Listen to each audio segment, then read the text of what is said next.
1743, in London, a mysterious man appeared for the first time and quickly attracted attention in the city's high society. He had black hair, looked about 45 years old, and dressed simply but exuded an air of elegance. Over the next 5 years, this mysterious man became a hot topic of conversation in London's high society. So what made him such a center of attention? First, he was known as a talented violinist and composer. Moreover, there were rumors that he could speak every European language fluently like a native, and possessed such profound memory that he could recount world history in detail. Furthermore, people believed he had special abilities like repairing flaws in diamonds, or even turning ordinary metals into gold. All of this was strange, but there was something even more remarkable. No one knew who this man was. At that time, in high society, most people had family backgrounds spanning many generations, carefully recorded in genealogies. Yet, this man seemed to have no clear origin or past. To put it bluntly, before appearing in London in 1743, he seemed to have emerged from nowhere. With no one knowing anything about him, people tried to find out, making great efforts to investigate, but all in vain. This was puzzling because he was clearly well educated, knowledgeable in many fields, and possessed immense wealth. But no one knew where he studied, who taught him, or where his money came from. After nearly 300 years, that question remains unanswered, unless you believe in one of the most mysterious stories ever told. The story of Count Saint-Germain, believed to be the first person to achieve immortality. Is that immortality? You might think this is just a myth, but rumors about his abilities persist to this day. He was said to have claimed to be born in 1691 or 1712. But some opinions suggest those were just speculative numbers, and in reality, he had lived for hundreds, even thousands of years. Regarding his birthplace, we know nothing specific, not even which country, city, or village he was born in. The strangest thing is that we don't know his real name. The lack of information about the origin of a famous figure is extremely rare in history. But with Count Saint-Germain, we know almost no details about his past. This makes his appearance in London in 1743 even more mysterious. With no documents recording how he got there and no one tracing his steps before that time. Despite appearing out of nowhere, Count Saint-Germain quickly became an influential figure in London, with musical talent and extensive knowledge that earned him respect. It was the combination of his artistic talent, knowledge, and elegant demeanor that made him a phenomenon in high society. In 1743, Count Saint-Germain first appeared in London and quickly attracted attention. With excellent musical talent, he was praised as one of the most skilled violinists in Europe, capable of making audiences cry or just as plain. He was also believed to have composed many pieces for famous operas in London. Soon after, for a respected musician, he transformed into a high society figure, frequently invited to lavish parties and becoming the most anticipated guest. However, despite his widespread fame, no one truly understood who he was or where he came from. One of the earliest records of him in England is from writer and politician Horace Walpole, son of former Prime Minister Robert Walpole. In his book, he described Count Saint-Germain as talented but full of mystery. He sang, played the violin wonderfully, and composed music, but was somewhat mad and not an ordinary person. Some called him Italian, Spanish, or Polish. Some said he had married a wealthy lady in Mexico, then fled with her jewels to Constantinople. Some claimed he was a clergyman, while others believed he was a merchant or even a great nobleman. Not only were the nobles curious, even the crown prince was fascinated by this mysterious figure. But no matter how much they investigated, he remained an enigma. About 2 years after his appearance, Count Saint Stephen was suddenly arrested on suspicion of being a spy. In 1745, the Trackley uprising broke out, led by Trackley Edward Stewart, also known as Bonnie Prince Trackley. aiming to overthrow the British monarchy and restore his father to the throne. At that time, the rebels received support from France, a country whose language and culture Saint-Simon was very familiar with. This made him an ideal suspect. However, despite all the pressure and threats from British authorities, the Count remained silent. He did not reveal any information about his identity. He also frankly admitted that the title Count Saint-Simon was completely fake and did not belong to any noble lineage. At this point, everyone probably thought his fate would end on the gallows. But surprisingly, Saint-Simon escaped thanks to two factors. 1. He had built close relationships with powerful figures in London. 2. He possessed charm and eloquence that few could match. After being released, Count Saint-Simon quickly returned to the luxurious life of high society. He continuously appeared at parties of noble families, impressing people not only with his musical talent, but also with his vast knowledge, especially in world history. He described historical events with such detail that many felt as if he had witnessed them firsthand. In 1748, Saint-Simon decided to move to France, and just like in England, his appearance quickly attracted the attention of the local nobility. Also famous in high society at that time was the Italian explorer Giacomo Casanova, who claimed to be a master of seducing women. Surprisingly, even Casanova had to acknowledge Saint-Simon's charm, describing him as handsome and very attractive. That was truly a unique compliment from one of history's most famous seducers. Not stopping there, the renowned philosopher Voltaire, who had met Saint-Simon, gave him an impressive nickname: the miraculous man who never dies and knows everything. This statement was not just Voltaire's flattery, as Saint-Simon did not hesitate to say he had discovered the secret of immortality. The surprising declaration. While in Paris, Count Saint-Simon declared that he had lived for over 300 years and did not hesitate to share this with anyone who asked. It may sound like a myth, but considering his knowledge, talents, and appearance, would one lifetime be enough to accumulate so many skills? Just like in the movie Groundhog Day, where the main character relives the same day repeatedly. Eventually, he becomes proficient in many skills like playing piano, speaking French, and ice sculpting. Is this just a fabricated myth, or is there truly something more than meets the eye about this mysterious man? To this day, Saint-Simon remains one of the most puzzling and imagination-stimulating figures in history. Count Saint-Simon's exceptional language skills included fluency in every European language, which was indeed rare and almost unbelievable, but that was just one of his countless talents. What was even more astonishing was his knowledge of European history. Those who conversed with him noted that he described historical events as if he had witnessed them personally. So, what if he really lived longer than a normal person? This would explain why he was so profoundly knowledgeable. And if he had lived for hundreds of years, the fact that no one recognized his family origins would no longer be a great mystery. However, you have the right to be skeptical. But stay calm, because there is more evidence suggesting his strange claims might not be entirely fabricated. Thanks to his talents and wisdom, Saint-Simon quickly attracted the attention of the French upper class. And soon after, he caught the eye of a very powerful figure, Louis XV, King of France, along with the king's famous mistress, Madame de Pompadour. The Count convinced Louis XV that he knew a special fabric dyeing technique that could revolutionize the French textile industry. The king trusted him so much that he granted him a private factory to conduct experiments. And not stopping there, Saint-Simon also proved his talent in diplomacy.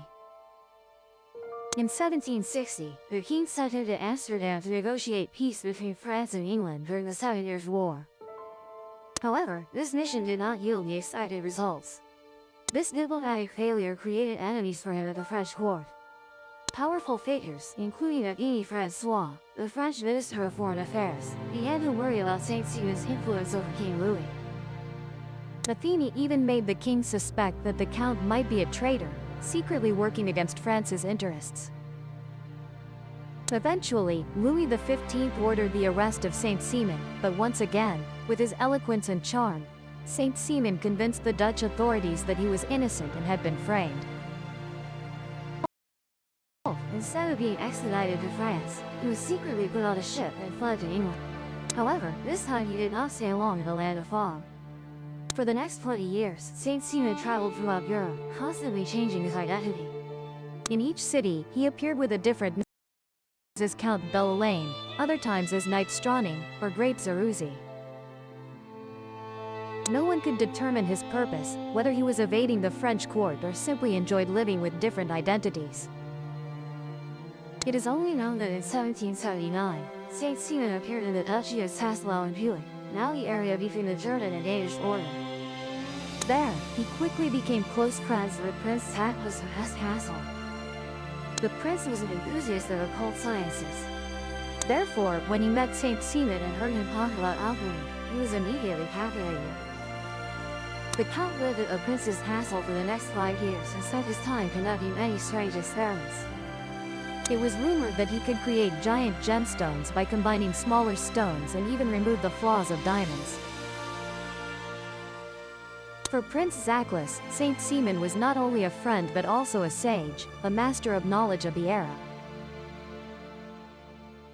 The mystery of death and resurrection. But then, on February 27, 1784, an unexpected event occurred. Count Saint Simon passed away. This obviously raised the question of how someone who claimed to be immortal could die. But the story does not end there.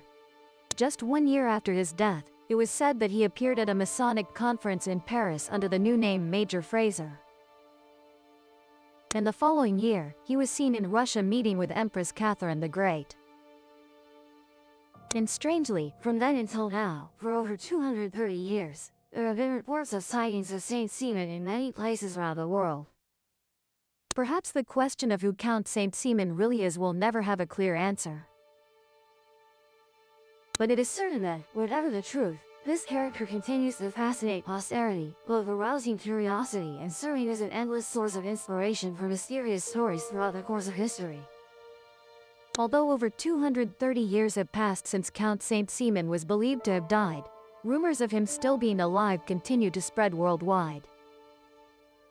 People claim to have seen him everywhere, from India to the Republic of Zep. One of the strangest stories is that of American author Guy Banlaw.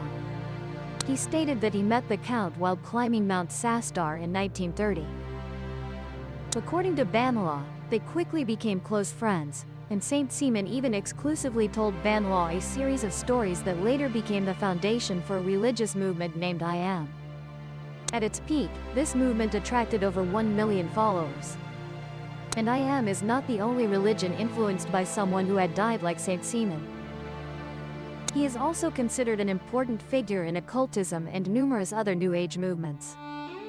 Many esoteric groups even list him among the ranks of supernatural masters alongside names like Gautama Buddha, Jesus Christ, Confucius, and Archangel Michael. That is indeed an impressive list.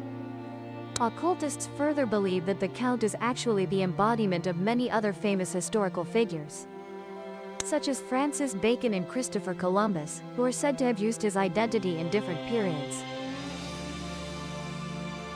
So, the question arises, how much of these mysterious stories is true? The short answer is that some basic details are true. Count Saint-Germain did indeed exist, and many events in his life have been well documented. But what goes beyond those events, such as in discovering the secret of immortality or secretly hiding humanity from behind the scenes, remains a great mystery. There is no concrete evidence that he possessed an immortal life or supernatural abilities. And in fact, many parts of his story can be simply explained by his intelligence and innate talents. For example, many people find Saint Germain's fluency in multiple languages incredibly hard to believe. But that does not mean he was immortal. Simply, he was well educated and had time to accumulate knowledge. Count Saint-Germain was not only a talented musician but also proficient in multiple languages. Nevertheless, many stories surrounding his linguistic abilities have been exaggerated. The letters of Horace Walpole, an English writer and politician, provide us with a more realistic perspective. He spoke Italian and French fluently, but clearly these were not his native languages. Saint-Simon also understood Polish and had a basic knowledge of English. This shows that, although he had an exceptional linguistic talent, he was not fluent in every European language as if they were his mother tongue, as rumored. One of the other unusual talents mentioned was his ability to create dyes and process gemstones. However, there is no evidence that his inventions made any breakthroughs in the French textile industry. As for his diamond feats, such as removing impurities or combining small stones into larger ones, they seem to be tricks or sleight of hand rather than real magic. One thing that remains controversial is the stories of Count Saint-Simon appearing after his death. How to verify these reports, or simply whether we should regard them as legends? Interestingly, most of those who claim to have met him after his death were members of mystical movements, especially occultism. This means they already believed in Saint-Simon's immortality before meeting him. So if you were a deep believer, it's understandable to think he appeared to his followers. Conversely, if you were skeptical, this might just be a way for followers to reinforce their beliefs.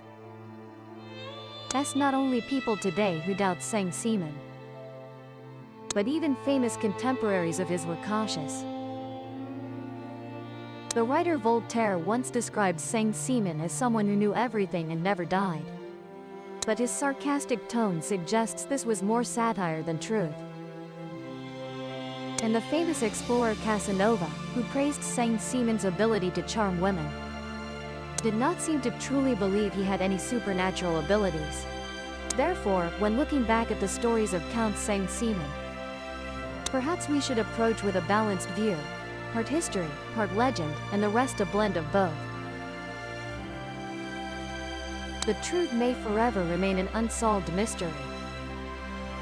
But certainly, Count Saint-Simon will continue to be a figure mentioned. Curious and fascinating for many centuries to come. The mysterious circumstances of Count Saint-Simon. Casanova, a figure no less famous, once bluntly called Count Saint-Simon a liar and a fraud. After all, Casanova was also a notorious fraudster, so he certainly understood this well. In fact, in his memoirs, he once wrote, "I have never met a fraudster as intelligent and humorous as him." This statement truly reflects the nature of Count Saint-Simon. He was not an immortal sorcerer, but one of the greatest fraudsters who ever lived.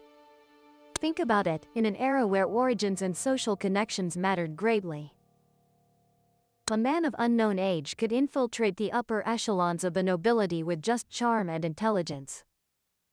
He befriended kings, dined with famous historical figures, and convinced half the world that he had supernatural abilities. Truly, he was like a character from a fairy tale. And if he had done this just once, it would have been impressive. But he succeeded not just once but at least 6 times across Europe. That is truly remarkable. So, who really is the Count? But if Count Saint-Simon was just an ordinary person like us, then who was he?